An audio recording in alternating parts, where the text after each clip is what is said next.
जब ब्रह्मांड की रचना हुई थी तब शायद किसी ने कल्पना भी नहीं की थी कि एक दिन प्रेम स्वयं तीर्थ बन जाएगा। लेकिन फिर वृंदावन अस्तित्व में आया, वो भूमि जहाँ वायु भी बांसुरी की रागिनी में बहती है और जहाँ हर कण में राधा का नाम गूंजता है। ये वो स्थान है जहाँ केवल भक्ति नहीं होती बल्कि प्रेम के परम रहस्य प्रकट होते हैं। कहते हैं ब्रह्मा ने सृष्टि बनाई, विष्णु ने उसका संचालन किया, लेकिन जब प्रेम को साकार रूप देना था तब श्री कृष्ण ने लीला रची और वो लीला रची गई वृंदावन में। लेकिन क्या ये केवल लीलाएं थीं? निधिवन के वे सैकड़ों तुलसी वृक्ष जो आपस में झुके हुए प्रतीत होते हैं, क्या सचमुच रात्रि होते ही गोपियां बन जाते हैं? यदि नहीं तो फिर रात में वहां किसी को भी रुकने की अनुमति क्यों नहीं मिलती? और जो रुकता है वो जीवित नहीं बचता। ये वाक्य जितना साधारण सुनाई देता है, वृंदावन की भूमि में इसका अर्थ उतना ही गहरा और असामान्य हो जाता है। क्या ये केवल एक प्रेरणात्मक पंक्ति है या फिर किसी ऐसे अदृश्य आध्यात्मिक सिद्धांत की छाया जो अब भी इस भूमि की धूल में जीवित है? वहीं विश्राम घाट के बारे में कहा जाता है कि भाई दूज के दिन यदि भाई बहन साथ स्नान करें तो यमराज भी उनका लेखा जोखा छोड़ देते हैं। तो क्या ये मात्र एक सांस्कृतिक मान्यता है या इसमें कोई मौन संकल्प छिपा हुआ है जो आज भी निष्क्रिय नहीं हुआ? इसी तरह पंचमुखी शिवलिंग की उपस्थिति भी कई रहस्यों की परत खोलती है। क्या सचमुच शिव ने रासलीला में सम्मिलित होने के लिए गोपी रूप धारण किया था या फिर ये कथा किसी गहरे अब तक अनकहे सत्य का प्रतीक है? और बांके बिहारी मंदिर में आज तक कोई घंटी क्यों नहीं बजती? क्या ये केवल ठाकुर जी के बाल रूप का सम्मान है या उस मंदिर के गर्भ में कोई ऐसा मौन रहस्य छिपा है जो कभी पूरी तरह प्रकट ही नहीं हुआ? यमुना नदी को एक साधारण जलधारा से देवी का स्वरूप कैसे प्राप्त हुआ? क्या केवल तपस्या के कारण या फिर किसी अनदेखे संवाद के कारण जो आज भी उसकी लहरों में गूंजता है? और सबसे अनोखी बात, राधा नाम इतना सशक्त क्यों है कि कृष्ण भी उनके बिना अधूरे माने जाते हैं? क्या ये केवल प्रेम है या उससे कहीं आगे कोई मौन शक्ति जो स्वयं कृष्ण को भी उनके स्वरूप से परे ले जाती है? वहीं मथुरा की वो जेल जहां कृष्ण ने जन्म लिया, वहां आज भी एक अजीब सा मौन क्यों रहता है? क्यों वहां प्रवेश करते ही चित्त भीतर तक स्थिर हो जाता है, जैसे किसी अदृश्य ऊर्जा ने आत्मा को छू लिया हो? क्यों हजारों लोग हर वर्ष नंगे पांव उसी मार्ग पर चलते हैं जिसमें ना कोई स्पष्ट दिशा है, ना कोई पूर्ण शास्त्र?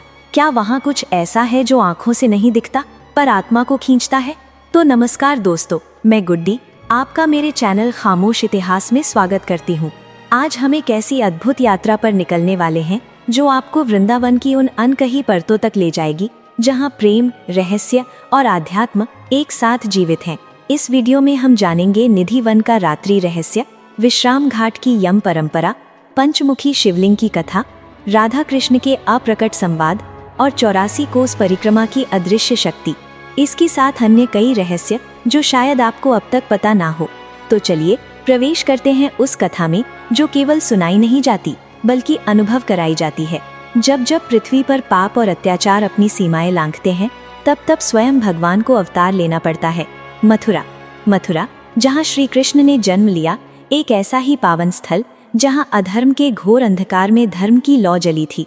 यही वो नगरी है जहाँ कंस जैसे क्रूर राजा का आतंक छाया हुआ था, जिसने अपनी ही बहन देवकी और जीजा वासुदेव को कारागार में बंद कर रखा था, क्योंकि आकाशवाणी ने उसे चेतावनी दी थी कि देवकी की 8वीं संतान ही उसका अंत करेगी। लेकिन ब्रह्मांड की लीला देखिए, उसी कारागार में आधी रात को जब पूरा मथुरा सो रहा था, बिजली कड़क रही थी और यमुना नदी उफान पर थी, तभी भगवान विष्णु ने श्री कृष्ण के रूप में अवतार लिया। कहते हैं जन्म लेते ही चमत्कार हुआ, कारागार के सारे ताले अपने आप खुल गए, पहरेदार गहरी नींद में सो गए और वासुदेव अपने नवजात पुत्र को टोकरी में लेकर यमुना पार कर गोकुल निकल पड़े। आज भी उस स्थान को कृष्ण जन्म स्थान के रूप में पूजा जाता है और वहां बना श्री कृष्ण जन्मभूमि मंदिर केवल एक धार्मिक स्थल नहीं बल्कि एक आध्यात्मिक ऊर्जा का केंद्र है। मंदिर के अंदर आज भी वो प्राचीन कारागार संरक्षित है जहाँ श्री कृष्ण का जन्म हुआ था। लोहे की जंजीरें, पत्थर की दीवारें और एक ऐसी शांति जो हर भक्त को उस पल की अनुभूति कराती है। ये मंदिर कई बार ध्वस्त हुआ, लूटा गया, लेकिन फिर भी बार बार खड़ा हुआ, जैसे कृष्ण की लीलाओं की तरह अमर और अपराजय। मथुरा केवल एक शहर नहीं बल्कि एक चिरंतन प्रतीक है जहाँ प्रेम, शक्ति और सत्य ने पहली बार सांस ली थी। मथुरा से यमुना नदी पार करते ही जब वासुदेव भगवान श्री कृष्ण को लेकर गोकुल पहुँचे तब वो रात किसी साधारण रात जैसी नहीं थी। कहते हैं यमुना ने खुद रास्ता बना लिया और जब वासुदेव पानी में डूबने लगे तब शेषनाग ने अपने फन फैलाकर बाल कृष्ण की रक्षा की। ये दृश्य आज भी गोकुल दर्शन के दौरान श्रद्धालुओं के रोंगटे खड़े कर देता है। नंद बाबा और यशोदा मैया के घर जब कृष्ण ने आंखें खोली तो गोपियों के आंगन में रास और उल्लास की शुरुआत हो चुकी थी। गोकुल की सबसे अद्भुत विशेषता है नंद भवन। यहीं श्री कृष्ण ने अपने शैशव का समय बिताया और यहीं उन्होंने अपनी पहली मुस्कान बिखेरी। ये भवन आज भी उस समय की झलक देता है। पत्थरों की दीवारें, लकड़ी की नक्काशी और वो झूला जिस पर कान्हा को झुलाया जाता था। लेकिन गोकुल केवल एक बाल लीला स्थल नहीं था, ये कृष्ण के अद्भुत चमत्कारों का पहला केंद्र था। एक दिन जब बाल कृष्ण ने खेल खेल में मिट्टी खा ली तो यशोदे ने डांटते हुए जब उनका मुंह खुलवाया तो अंदर जो देखा वो कोई कल्पना नहीं कर सकता। पूरा ब्रह्मांड, चंद्रमा, सूरज, आकाश गंगाएं और स्वयं यशोदा वहां उपस्थित थीं। ये वो पल था जब एक माँ को पहली बार एहसास हुआ कि उसका बालक कोई साधारण बालक नहीं, समस्त सृष्टि के रचयिता हैं। गोकुल का सबसे रहस्यमय स्थल है त्रिवेणी घाट। यहीं श्री कृष्ण ने पूतना राक्षसी का अंत किया था, जो कंस के आदेश पर नवजात शिशुओं को मारने आई थी। लेकिन श्री कृष्ण ने उसकी छलना को पहचान लिया और उसके विष से भरे स्तन का पान करके उसकी मुक्ति कर दी। कहते हैं पूतना को भी मोक्ष मिला क्योंकि उसने श्री कृष्ण को माँ बनकर स्तनपान कराया था। यहाँ भक्ति और मुक्ति दोनों की परिभाषाएं बदल जाती हैं। और यहीं गोकुल में स्थित गोविंद घाट में उन्होंने पहली बार गायों को चराना शुरू किया था। प्रेम और स्नेह से भरपूर उस वर्षा में जब वे गोप बालों के साथ खेलने लगे तो गायों ने उन्हें गोविंद कहकर बुलाया, जिसका अर्थ है गायों के रक्षक या गोपाल। ये शब्द बाद में कृष्ण की एक दिव्य संज्ञा बन गया, जो उनकी उस भूमिका और मधुरता को दर्शाता है। भगवान श्री कृष्ण के बाल्यकाल में उनकी अनगिनत अद्भुत और मोहक लीलाओं के अनेक रोचक किस्से सुनने को मिलते हैं। उन्हीं में से एक है कालिया नाग की कथा, एक ऐसा प्रसंग जिसमें श्री कृष्ण ने अहंकार और विष दोनों का नाश किया। कहा जाता है कालिया नाग नाग माता कद्दू के पुत्र और पन्नग जाति के नागराज थे। यमुना में आने से पहले वे रमण द्वीप में रहते थे, किंतु पक्षीराज गरुड़ से शत्रुता के कारण उन्हें वहां से जाना पड़ा। यमुना जी में उनका एक कुंड था जिसका जल विष की तीव्र ऊष्मा से खौलता रहता। उसकी भयावहता इतनी थी कि ऊपर उड़ते पक्षी भी उसकी भाप से झुलस जाते और वायु भी जिसे छू ले वो वृक्ष पौधा मुरझा जाता। जब श्री कृष्ण ने देखा कि कालिया का विष यमुना को जीवनदायिनी से मृत्युदायिनी बना रहा है तो उन्होंने उसके दमन की लीला रची। एक दिन सखाओं के साथ खेलते हुए वे ऊंचे कदम्ब वृक्ष से यमुना में कूद पड़े और जल उछालने लगे। ये देख कालिया क्रुद्ध होकर उनके सामने आ गया। उसने देखा एक सुंदर निश्चिंत बालक विषैले जल में मुस्कुरा रहा है। अहंकार में आकर उसने श्री कृष्ण को कुंडलों में जकड़ लिया। ये देखकर गोकुलवासी, माता यशोदा और नंद बाबा व्याकुल हो यमुना तट पर आ पहुंचे। प्रभु ने देखा कि उनकी लीला सबके लिए पीड़ा का कारण बन रही है, तो उन्होंने अपना रूप विस्तार कर नागपाश तोड़ डाला और उसके फन पर चढ़कर नृत्य करने लगे। 100 फनों में से जब एक उठता श्री कृष्ण उस पर चरण रख देते। चरण स्पर्श से उसका विष और अहंकार गलने लगा। उसी समय नाग पत्नियां भी आकर विनती करने लगी, प्रभु आपका दंड भी कल्याण के लिए होता है, कृपा कर हमारे स्वामी को लौटा दें। उनकी प्रार्थना से प्रसन्न होकर श्री कृष्ण ने कहा, हे सर्प, अब यहाँ मत रहो, मेरे चरण चिन्ह होने से गरुड़ भी तुम्हें नहीं सताएगा। इस प्रकार उन्होंने कालिया का मर्दन कर यमुना के विषैले जल को अमृतमय बना दिया। इस पराजय के बाद कालिया नाग ने श्री कृष्ण के चरणों में शरण ली और क्षमा मांगी। बाल कृष्ण ने उसे क्षमा कर दिया, लेकिन ये आदेश दिया कि वो यमुना नदी को छोड़कर कहीं दूर चला जाए। श्री कृष्ण ने उसे चेतावनी भी दी, यदि पीछे मुड़कर देखा तो पत्थर के हो जाओगे। कथाओं में उल्लेख आता है कि जैसे ही कालिया नाग वृंदावन से लगभग 6 किलोमीटर दूर स्थित जयंत गांव के पास पहुंचा, उसका मोह फिर जागा। उसने पीछे मुड़कर देखा और उसी क्षण श्राप के प्रभाव से वो पत्थर का बन गया। ये स्थान आज भी मौजूद है और वहां स्थापित पत्थर रूपी कालिया नाग की आकृति के दर्शन किए जा सकते हैं। मान्यता है कि उस स्थल पर दर्शन मात्र से व्यक्ति को काल सर्प दोष से मुक्ति मिलती है।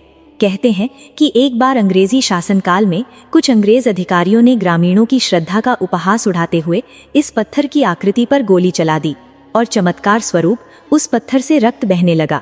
आज भी उस गोली का निशान उस शिला पर स्पष्ट रूप से देखा जा सकता है।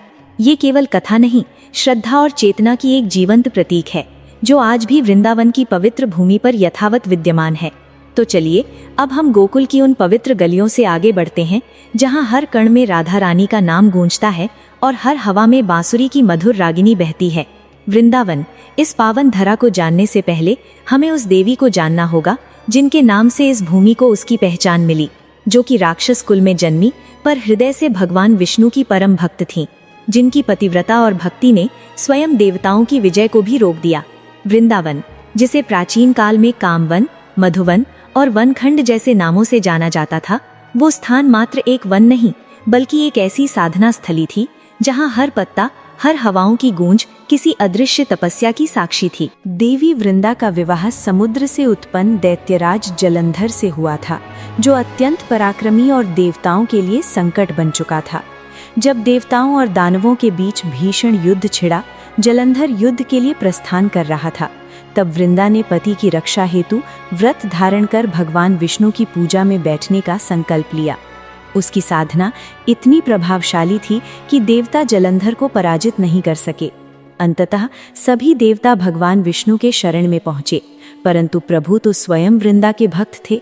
छल करना उनके धर्म के विपरीत था, लेकिन ब्रह्मांड की रक्षा के लिए विष्णु ने जलंधर का रूप धारण कर वृंदा के समक्ष उपस्थित होकर उसका व्रत भंग कर दिया। जैसे ही वृंदा ने उन्हें अपने पति समझकर पूजा छोड़ी, उसी क्षण देवताओं ने जलंधर का वध कर दिया। जब उसका कटा सिर महल में गिरा और विष्णु ने अपना रूप प्रकट किया, तो वियोग, शोभ और अपार पीड़ा से जलती वृंदा ने उन्हें पत्थर बनने का श्राप दे दिया और भगवान तत्काल शालिग्राम रूप में बदल गए। देवताओं की करुण पुकार पर वृंदा ने श्राप वापस लिया, पर स्वयं सती होकर पति की राख में समा गई। उसी राख से एक दिव्य पौधा उत्पन्न हुआ जिसे तुलसी कहा गया। भगवान विष्णु ने वचन दिया कि जब तक तुलसी का पवित्र पत्र अर्पित न किया जाए, तब तक वे कोई भी भोग स्वीकार नहीं करेंगे।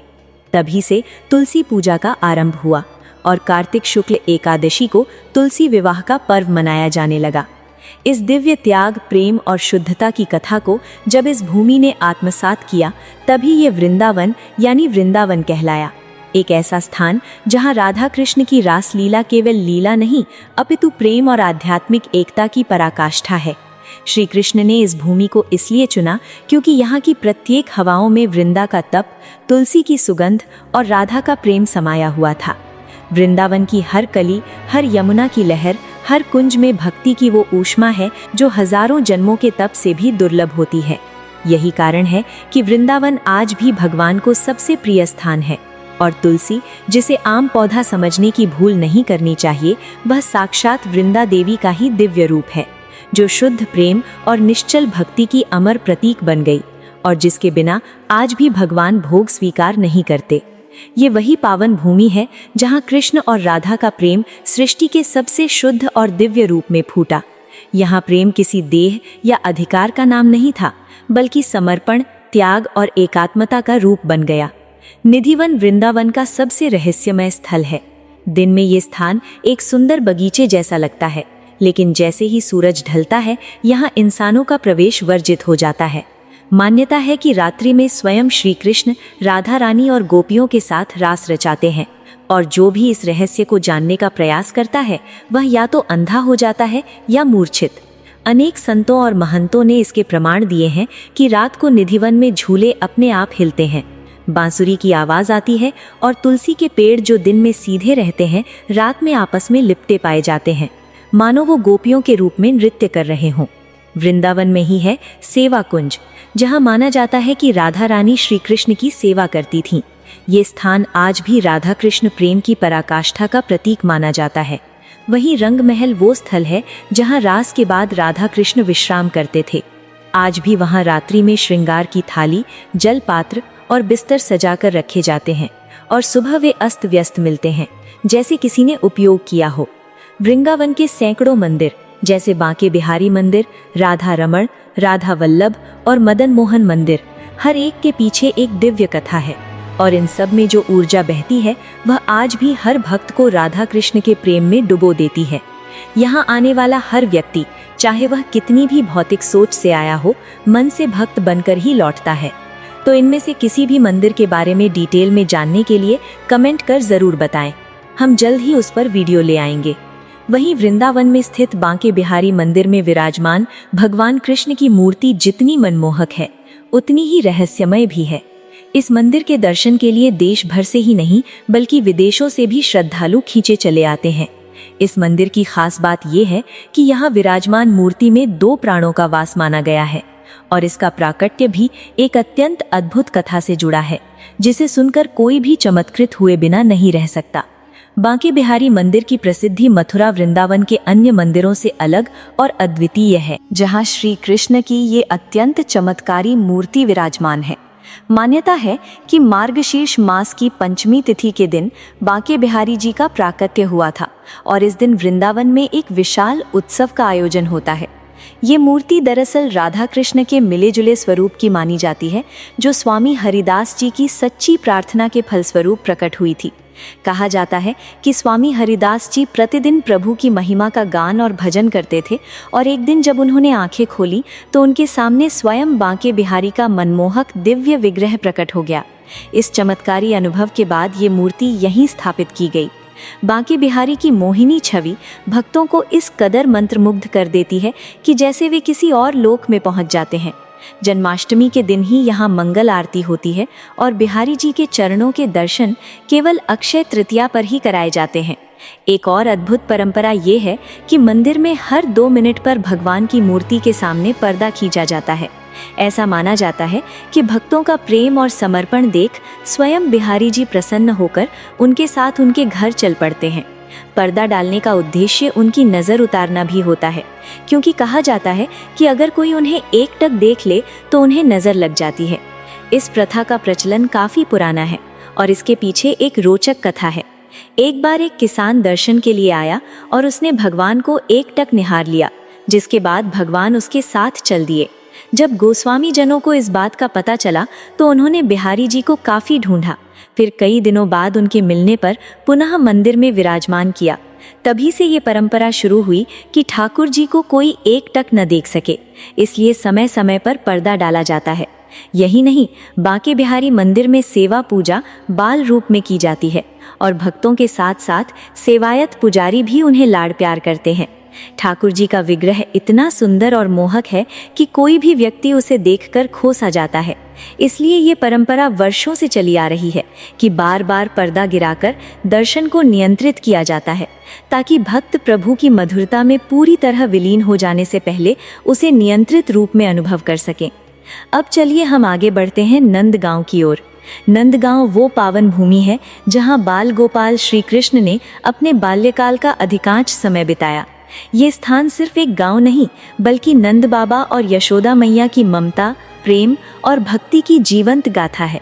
यही वो स्थान है जहां यशोदा माँ ने कृष्ण को झूला झुलाया, उनकी बाल लीलाओं पर मुस्कुराई और कभी उन्हें डांट कर तो कभी लाड़ करके संसार को मातृत्व का सबसे श्रेष्ठ उदाहरण दिया। गोकुल से जब मथुरा के अत्याचारों का डर बढ़ा, तब नंद बाबा अपने परिवार सहित गोकुल छोड़कर नंदगांव आ बसे और यहीं से शुरू होती है वो श्रृंखला जो कृष्ण की बाल लीलाओं को कालातीत बना देती है। नंदगांव की गलियों में आज भी वो ग्वाल बाल की टोली, वो माखन चुराने की लीलाएं और कृष्ण की बांसुरी की गूंज अनुभव की जा सकती है। यहाँ की मिट्टी, यहाँ की हवाएं, सब में श्री कृष्ण का बचपन बसा हुआ है। नंद भवन नंदगांव की सबसे प्रमुख जगह है। ये एक ऊंचाई पर स्थित भव्य स्थान है जहाँ से पूरे ब्रजमंडल का दृश्य दिखाई देता है। यहीं श्री कृष्ण अपने ग्वाल मित्रों के साथ बैठकर योजनाएं बनाते थे। कंस के दूतों से कैसे खेलना है, माखन कहाँ से चुराना है और राधा से कब मिलना है। नंदगांव की सबसे विशेष बात यह है कि यहाँ की हर गली, हर दीवार, हर आंगन में श्री कृष्ण की बाल लीलाएं आज भी जीवित लगती हैं। और जब बरसात के बादल छाते हैं तो ऐसा लगता है मानो गोवर्धन की छाया में खड़े होकर श्री कृष्ण फिर से अपनी गायों को बुला रहे हों और राधा संग रास रचाने जा रहे हों। यहाँ के बरसाने से निकट संबंध ने भी इसे विशेष बना दिया है, क्योंकि यही वो स्थल है जहाँ से राधा कृष्ण का प्रेम सामाजिक रूप से जुड़ता है। नंदगांव के लोग राधा रानी को अपनी बहू मानते हैं और हर होली के समय बरसाना और नंदगांव के बीच होने वाली लठमार होली इस प्रेम की अनुपम झलक दिखाती है। वीडियो में आगे बढ़ने से पहले आपसे एक छोटी सी गुजारिश है। अगर आपको हमारा प्रयास अच्छा लग रहा हो और आपने अभी तक हमारे चैनल को सब्सक्राइब नहीं किया है तो हमारे चैनल को सब्सक्राइब कर लाइक जरूर करें। आपका एक छोटा सा समर्थन हमें और बेहतर कंटेंट बनाने के लिए प्रेरित करता है। तो चलिए अब चलते हैं बरसाने की ओर। बरसाना ये कोई साधारण स्थान नहीं, बल्कि वो पवित्र धरा है जहाँ राधा रानी स्वयं प्रकट हुई थीं। ये वही भूमि है जहाँ प्रेम ने स्त्री का रूप धारण किया और सृष्टि को ये बताया कि प्रेम क्या होता है, समर्पण क्या होता है और भक्ति किसे कहते हैं। उत्तर प्रदेश के मथुरा जिले में स्थित ये छोटा सा गांव अपने भीतर एक दिव्य इतिहास समेटे हैं, जहाँ राधा रानी का जन्म वृषभानु जी और कीर्ति माता के घर हुआ था। यहाँ की हवाओं में राधे राधे की गूंज स्वाभाविक है और ऐसा प्रतीत होता है जैसे राधा कृष्ण की रास लीलाएं आज भी जीवित हैं। बरसाना की सबसे ऊंची पहाड़ी पर स्थित राधा रानी का मंदिर केवल एक धार्मिक स्थल नहीं, बल्कि वो स्थान है जहाँ चढ़ती हुई हर सीढ़ी आत्मा को ऊर्ध्वगामी करती है। ये भी मान्यता है कि बरसाना की चारों पहाड़ियाँ राधा के 4 स्वरूपों का प्रतिनिधित्व करती हैं: करुणा, वात्सल्य, भक्ति और प्रेम। बरसाना की लठमार होली भी केवल रंगों का त्योहार नहीं, बल्कि ये राधा कृष्ण के अनोखे प्रेम की अभिव्यक्ति है, जहां नंद गांव के ग्वालों को राधा की सखियां प्रेम पूर्वक लाठियों से मारती हैं और उसमें भी भक्ति का रस छलकता है। बरसाना में ये भी माना जाता है कि राधा रानी आज भी अपने मंदिर में विराजमान है और जो कोई उनके चरणों में श्रद्धा से आता है वो केवल अपनी मनोकामनाएं पूरी करवाकर ही नहीं लौटता, बल्कि मन की शांति भी पाता है। इस स्थान की गलियां, मिट्टी और यहाँ की हर हवा राधा के प्रेम में डूबी हुई है और जब मंदिरों से घंटियों की ध्वनि और शंखनाद गूंजता है तो ऐसा लगता है मानो स्वयं राधा रानी अपने प्रिय श्री कृष्ण की ओर बढ़ चली हूँ। चलिए अब चलते हैं गोवर्धन पर्वत की ओर। वही गोवर्धन पर्वत जहाँ श्री कृष्ण ने इतिहास रच दिया। ब्रज की पावन धरा पर विराजमान गोवर्धन पर्वत कोई साधारण पर्वत नहीं, बल्कि स्वयं श्री कृष्ण का विग्रह स्वरूप है। ये वो पावन स्थल है जहां भगवान ने अपनी कनिष्ठा उंगली पर पूरा पर्वत उठाकर न केवल ब्रजवासियों की रक्षा की, बल्कि संसार को अहंकार पर विजय का अद्भुत संदेश दिया। जब इंद्र के क्रोध से आकाश फट पड़ा और प्रलयकारी वर्षा शुरू हुई, तब मात्र 7 वर्षीय बाल कृष्ण ने गोवर्धन को अपनी छोटी सी अंगुली पर उठा लिया। 7 दिन तक वे पर्वत को इस तरह थामे रहे कि ब्रजवासियों को एक बूंद भी पानी न छू सका। ये दृश्य इतना अद्भुत था कि स्वयं इंद्रदेव को अपनी भूल का एहसास हुआ और उन्होंने कृष्ण के चरणों में समर्पण कर दिया। इस घटना से पहले की कथा भी उतनी ही रोचक है। जब ब्रजवासी इंद्र की पूजा की तैयारी कर रहे थे, तब कृष्ण ने उनसे पूछा, क्या वर्षा का श्रेय केवल इंद्र को है या फिर इन गायों के गोबर से उपजी उर्वरा मिट्टी, गोवर्धन की छाया और किसानों के परिश्रम का भी कोई महत्व नहीं? उनके तर्कों ने सभी को सोचने पर मजबूर कर दिया। इस प्रकार गोवर्धन पूजा की परंपरा शुरू हुई, जो आज तक चली आ रही है। आज यही 21 किलोमीटर का परिक्रमा पथ भक्तों के लिए मोक्ष का द्वार बन गया है। दान घाटी में जहां कृष्ण ने गोपियों से माखन मांगकर प्रेम की नई परिभाषा लिखी, राधा कुंड श्याम कुंड में जहां उनके प्रेम की अमर गाथा बसी है, मुखारविंद में जहां पर्वत के मुख के दर्शन होते हैं, हर स्थान कृष्ण की लीलाओं का साक्षी है। कहते हैं यहाँ के पत्थरों में आज भी वो दिव्य ऊर्जा है जो कृष्ण के स्पर्श से आई थी। विज्ञान भी इस पर्वत के रहस्य को नहीं समझ पाया है कि आखिर कैसे इस पर्वत का आकार प्रतिवर्ष बढ़ता जा रहा है, कैसे परिक्रमा करते समय भक्तों को अदृश्य ऊर्जा का आभास होता है। दीपावली के अगले दिन होने वाली गोवर्धन पूजा में लाखों भक्त गोबर से गोवर्धन बनाकर अन्नकूट चढ़ाते हैं, मानो आज भी कृष्ण इस लीला को देखकर प्रसन्न हो रहे हों। गोवर्धन पर्वत कोई साधारण पर्वत नहीं, ये तो वो जीवंत साक्षी है जो कृष्ण की लीलाओं को आज भी संजोए हुए है। यहाँ आकर लगता है जैसे समय थम सा गया हो। पर्वत अभी भी कृष्ण की अंगुली का स्पर्श महसूस कर रहा है। ब्रजवासियों की आस्था अभी भी वैसी ही दृढ़ है और कृष्ण की बांसुरी की मधुर तान आज भी इस पावन भूमि में गूंज रही है। ये है गोवर्धन, जहाँ पत्थर पूज्य बन गया, जहाँ पर्वत ने ईश्वर का रूप धारण किया और जहाँ आज भी हर कण भक्ति के रस में सराबोर है। चलिए अब मथुरा वृंदावन से जुड़े कुछ रहस्यों को जान लेते हैं जो शायद आप नहीं जानते होंगे। चांदनी से जगमगाते निधिवन की पावन भूमि पर, जहाँ तुलसी के वृक्षों की सुगंध और दिव्य प्रेम की गूंज हवा में तैरती है, वहाँ एक प्राचीन पंचमुखी शिवलिंग विराजमान है। ये श्री कृष्ण की अंतरंग लीलाओं का मौन साक्षी है। कहते हैं एक समय की बात है जब भगवान शिव स्वयं वृंदावन की रास लीला देखने की तीव्र इच्छा से व्याकुल हो उठे, परंतु रास मंडल में केवल गोपियों को ही प्रवेश दिया जाता था। तब महादेव ने एक मनोहर गोपी का रूप धारण किया और रास लीला में सम्मिलित हो गए। श्री कृष्ण ने उन्हें पहचान लिया, किंतु मुस्कुरा कर रह गए। जैसे जैसे नृत्य की गति तीव्र होती गई, शिव जी का ध्यान टूट गया और उनके 5 मुख प्रकट हो गए: ईशान, तत्पुरुष, अघोर, वामदेव और सदोजात। ये देखकर श्री कृष्ण ने कहा, हे महादेव, अब से आप इसी पंचमुखी स्वरूप में निधिवन में विराजें और हमारी लीलाओं के साक्षी बने। आज भी ये मान्यता है कि रात्रि होते ही जब निधिवन के द्वार बंद कर दिए जाते हैं, तब शिवलिंग के समक्ष राधा कृष्ण की गोपिकाओं के साथ रास लीला होती है। कहते हैं यहाँ रखा प्रसाद रातों रात गायब हो जाता है, मानो कृष्ण स्वयं उसे ग्रहण कराते हों। निधिवन की तुलसी के पौधे भी जोड़े जोड़े में उगते हैं, जैसे राधा कृष्ण का प्रतीक हो। ये पंचमुखी शिवलिंग न केवल पंच तत्वों का प्रतीक है, बल्कि भक्तों के लिए मोक्ष का द्वार भी है। जो भी इसके दर्शन करता है, उसके सारे पाप धुल जाते हैं। परंतु सबसे बड़ा रहस्य तो ये है कि ये शिवलिंग आज भी उसी भक्ति भाव से श्री कृष्ण की लीलाओं को देख रहा है, जैसे असंख्य युग पहले देखता था। निधिवन का ये पावन स्थल हमें याद दिलाता है कि भगवान की लीला अनंत है और उनके भक्तों के लिए वो सदैव जीवित रहती है। जैसे शिवजी ने रास देखने के लिए गोपी का रूप धारण किया था, वैसे ही हमें भी प्रेम और भक्ति के मार्ग पर चलकर उन दिव्य लीलाओं का साक्षी बनना चाहिए। पौराणिक कथाओं में देवी यमुना, जिन्हें यमी और कालिंदी नामों से भी जाना जाता है, सूर्यदेव की पुत्री तथा यमराज और शनिदेव की बहन है। कहा जाता है कि देवी यमुना भगवान विष्णु से गहन प्रेम करती थीं और अनेक जन्मों तक उन्हें पाने के लिए कठोर तपस्या करती रहीं। उनकी भक्ति से प्रसन्न होकर भगवान विष्णु ने वरदान दिया कि द्वापर युग में कृष्ण रूप में वे उन्हें प्राप्त करेंगी।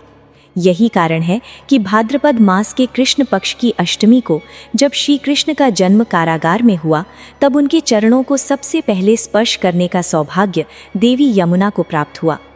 कंस की बहन देवकी और उनके पति वासुदेव जानते थे कि अगर उन्होंने अपने पुत्र को कहीं और नहीं भेजा तो कंस उनके अन्य पुत्रों की तरह इस बालक का भी वध कर देगा। इस कारण से वासुदेव यमुना नदी को पार करके कृष्ण को गोकुल गांव में छोड़ने के लिए गए थे। भारी तूफान और बारिश के बीच वासुदेव ने बालक को एक टोकरी में लिटाकर अपने सिर रखा था। नटखट कृष्ण इस टोकरी से पैर कभी बाहर निकालते तो कभी अंदर करते। कृष्ण के चरण स्पर्श करने की कामना में यमुना बार बार अपने उफान पर आती, लेकिन कृष्ण अपना पैर जल्दी से टोकरी के अंदर कर लेते थे। कृष्ण की चंचलता को आखिरकार यमुना ने अपनी इच्छा शक्ति से जीत ही लिया और कालिंदी ने उनके चरण स्पर्श कर लिए। एक बार की बात है जब श्री कृष्ण और अर्जुन वन में विहार कर रहे थे।